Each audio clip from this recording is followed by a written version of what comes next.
Dans les confins du quartier Bordeaux, situé dans la préfecture de Cancan, se trouve cet important domaine cultivable.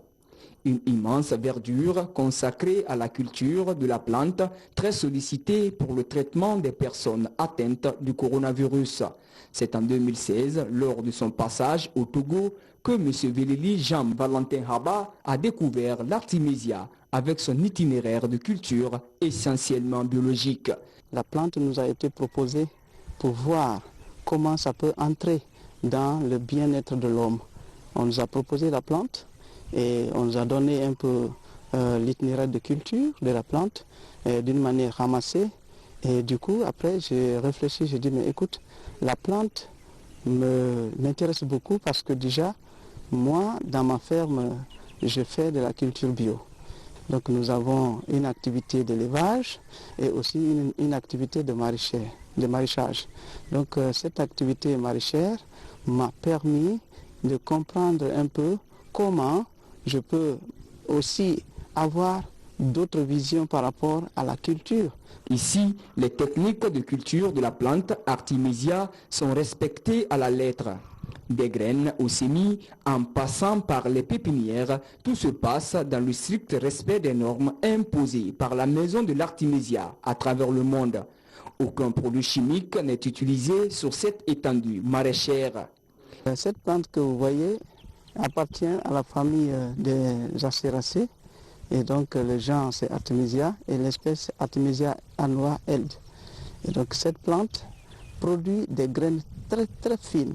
Ces graines sont exigeantes à ce qu'elles poussent et surtout que la plante a été importée.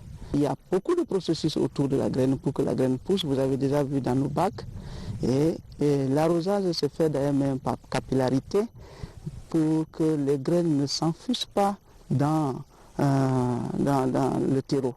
C'est pourquoi donc il faut prendre soin de ces graines. Ça va pousser, ça fait des petites plantules et donc ce sont ces plantules qui sont mises dans des poquets et après le poquetage, il faut alors partir pour la transplantation.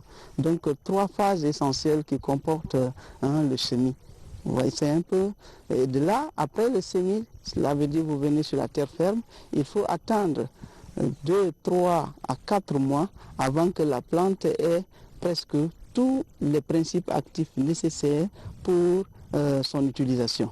Ce passionné de la terre pense déjà à la vulgarisation de cette plante médicinale importée de l'Asie et de l'Europe. Moi, j'appartiens à un réseau, la Maison de l'Artémisia, et d'ailleurs même qui a promu celui-là, qui a fait des recherches. Plusieurs recherches ont été menées sur l'Artémisia, et il y a beaucoup d'articles qui sont sur l'Artémisia, et c'est le lieu de dire aussi que docteur Mouyangi, docteur Jérôme Mouyangi, qui en a fait des recherches au Congo, qui a prouvé aux yeux du monde que l'Artémisia soigne surtout des maladies comme le paludisme, comme la bilariose, comme la drépanocytose. Il y a plein de maladies que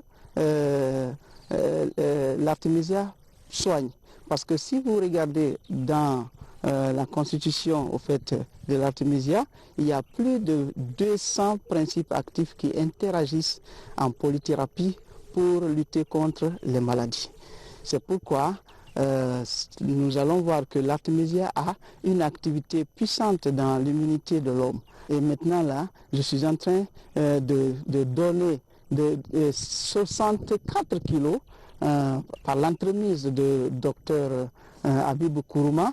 Il était en lien avec non seulement l'ANSS et aussi le gouvernement pour amener l'Artémisia et tester parce qu'il a dit que l'Artémisia avait une forte activité dans l'immunité de l'homme. Après 4 mois, ces plantes de l'Artémisia cultivées ici à Cancan, précisément au quartier Bordeaux, sont déjà prêtes à intervenir dans une combinaison quelconque, selon M. Vélili Jean-Valentin Haba, enseignant-chercheur de formation. Pour plus d'efficacité, il envisage de récolter ces plantes à 6 mois après la maturité.